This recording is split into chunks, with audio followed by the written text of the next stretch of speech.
여기 와주신 골룸반 신부님들 한번 일어서 주십시오. 우리 제주교구 신자, 성직자 모두 이분들에게 감사의 큰 절을 한번 드립니다.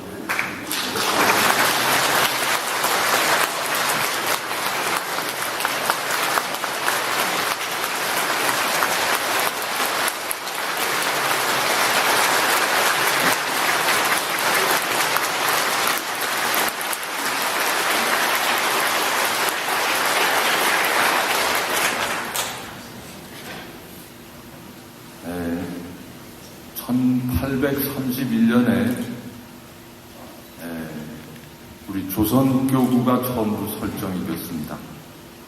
그리고 나서 80년 후에 1911년에 조선교구가 두 개로 갈라져서 대국교구가 설정이 됐습니다. 그리고 그 20년 후에 다시 대구에서 전라도 감목대리구가 1931년에 설정이 됐습니다. 그리고 그 3년 후에 1934년에 전라도 감목대리구를 다시 전라북도, 전라남도 두 개의 감목대리구로 쪼갰습니다.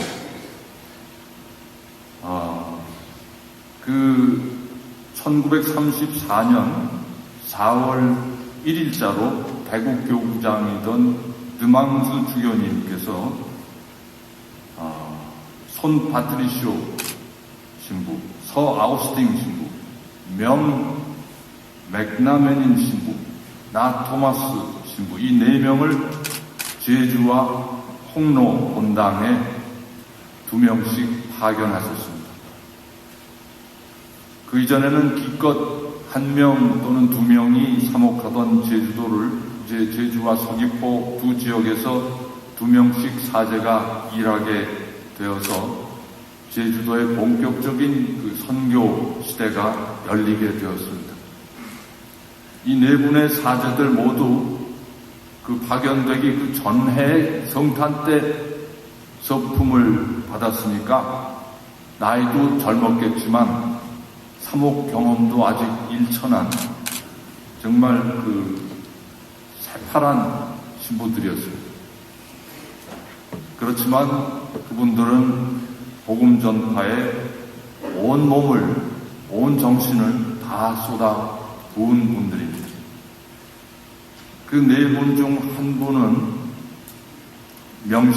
명신부님이라는 분은 한국에 오신 지 불과 1년 만에 결핵에 걸려서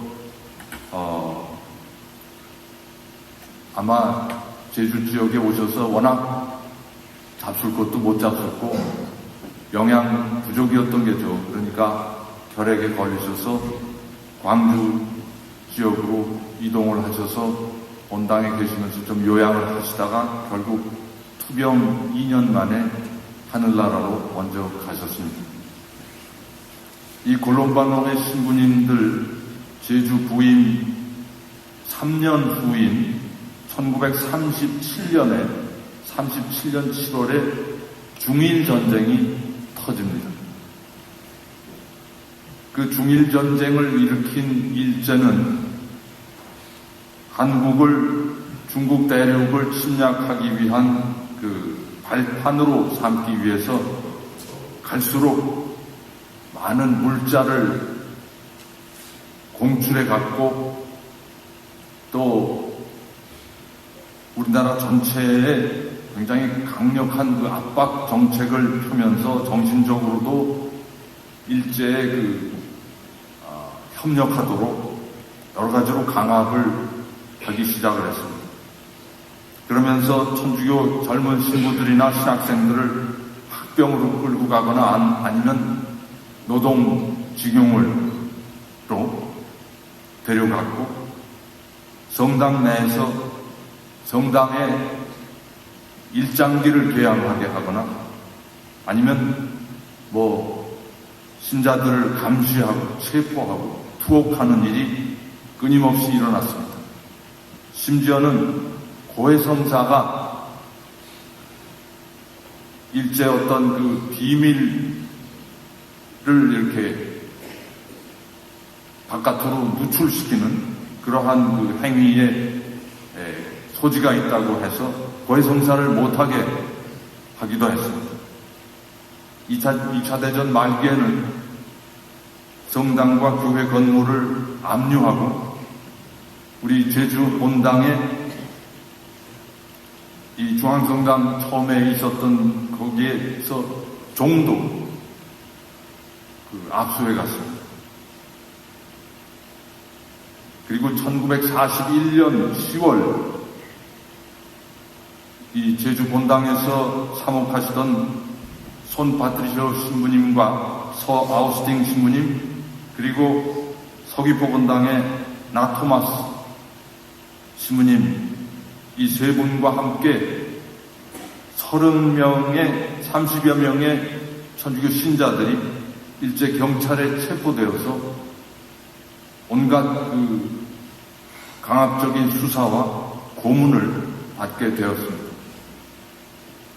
이 세 신부님들을 체포했던 그때 그 일제 경찰의 이유는 이 성직자들이 조선 독립에 관한 여러 가지 그 시국 정보를 교우들과 이렇게 이야기를 대담을 나누었고 또 일제가 그때 당시에 굉장히 바깥으로는 일제가 이렇게 전쟁에서 승승장구한다는 것이 일반적인 그 홍보 내용이었는데 거기에 정반대되는 일제가 패망할 것이라는 그런 사실을 유포했다는 그리고 제주 지역에 그때 당시에 아마 우도에 무슨 새로 비행장을 건설한다는 그런 소문이 떠돌았고 그래서 제주 지역에 건설된 예정인 그 일제의 군사기지 기밀을 유출했다는 이런 여러 가지 내용들을 다 씌워가지고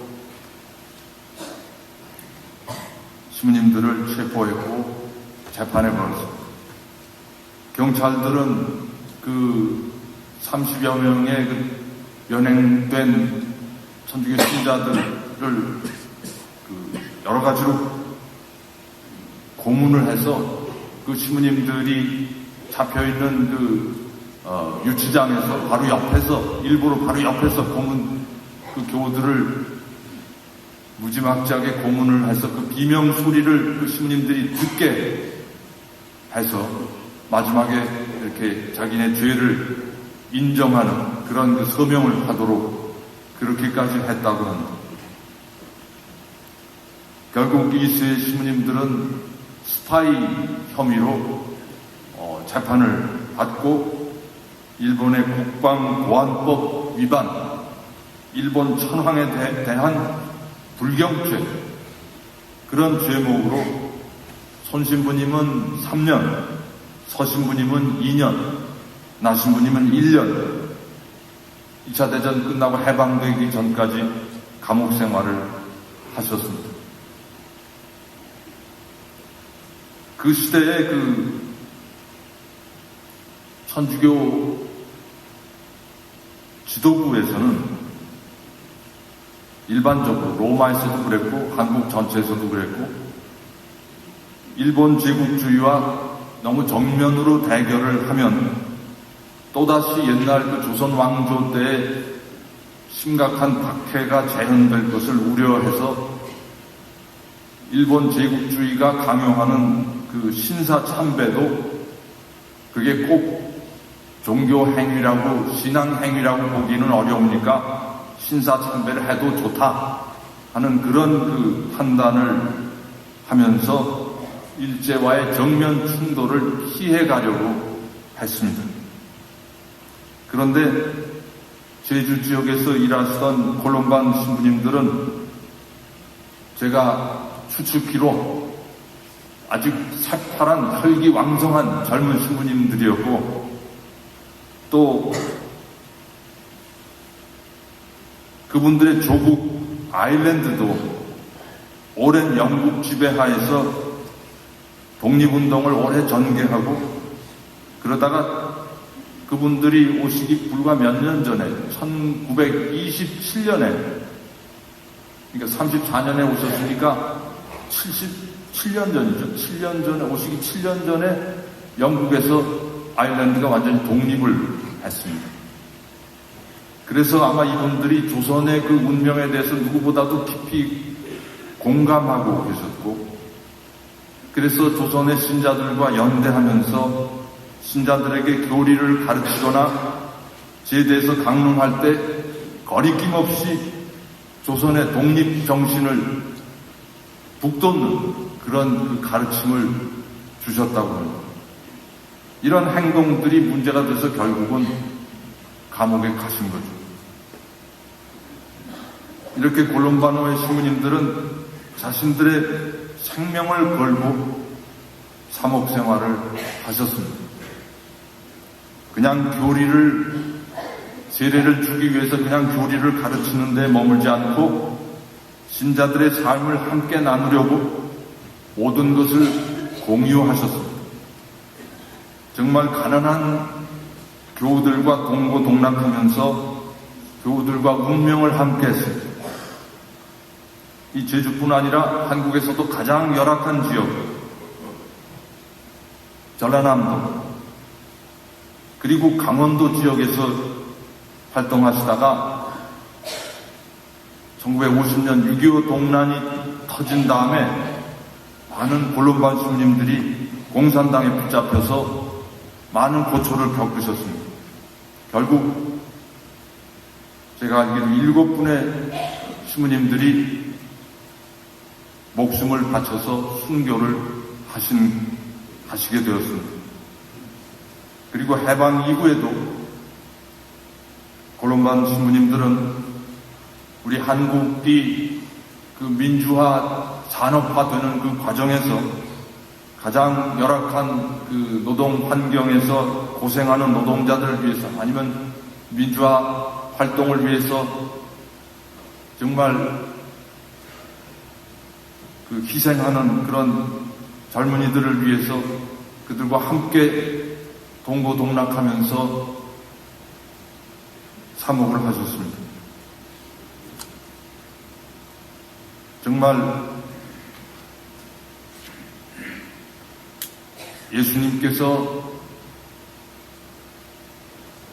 그 갈릴리아의 어려운 지역 사람들과 동고동락하셨듯이 골룸바노의 신부님들도 조선의 가장 어려운 지역 신자들과 동고동락해 주신 것 같습니다.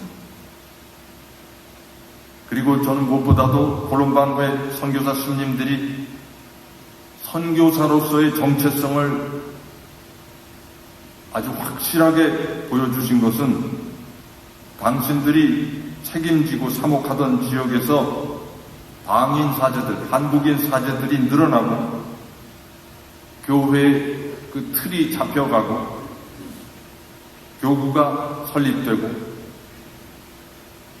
그러면서 이분들은 아낌없이 당신들이 책임지고 있던 그 자리를 한국 사제들에게 물려주고 조용히 본당을 하나씩 각 교구에 넘겨주셨습니다. 과거 그 세계 교회 역사 안에서 보면 서방의 여러 수도회들이 아시아, 아프리카 대륙의 전교 지역에 진출하면서 많은 봉사를 하셨지만 많은 경우에 오래도록 자기 수도회의 어떤 그 사목권을 놓지 않고 계속 머물면서 그 수도회의 사제를 만들고 그 수도 공동체를 키우는 데 주로 노력을 기울였기 때문에 그 지역의 방인 사제들의 양성이나 교구의 자립에는 오히려 좀 더디게 발전이 이루어지는 그런 경향이 없지 않았습니다. 근데 골룸반 외방 선교회 신부님들은 그 지역의 교회가 성장하면 어디서나 아낌없이 마음을 깨끗이 비우고 빈손으로 조용히 퇴장하는 그런 아름다운 정말 복음적인 모습을 보여주셨습니다. 오늘 콜롬반 외방선교회 제주 진출 80주년을 기억하고 감사하면서 콜롬반 회 신부님들의 이런 복음적 증거에 진심으로 경의를 표하고 후배 사제인 저희들도 그러한 복음적인 비움의 삶을 살 수 있도록 하느님께 은총을 간구하고 싶습니다. 그리고 이 땅의 복음화를 위해서 헌신적으로 일하시다가 하느님 곁에 먼저 가신 모든 콜롬반 선교사 신부님들의 영전에 그러한 오늘의 우리들의 복음적 결의를 봉헌하고자 합니다. 그리고 오늘 현재까지도 우리와 함께 머물면서 제주의 복음화를 위해서 헌신하고 계시는 우리 콜롬반 신부님들, 임피제 신부님, 이어돈 신부님, 황페리 신부님, 주예레미야 신부님들께 진심으로 감사와 축하의 말씀을 드리고 싶습니다.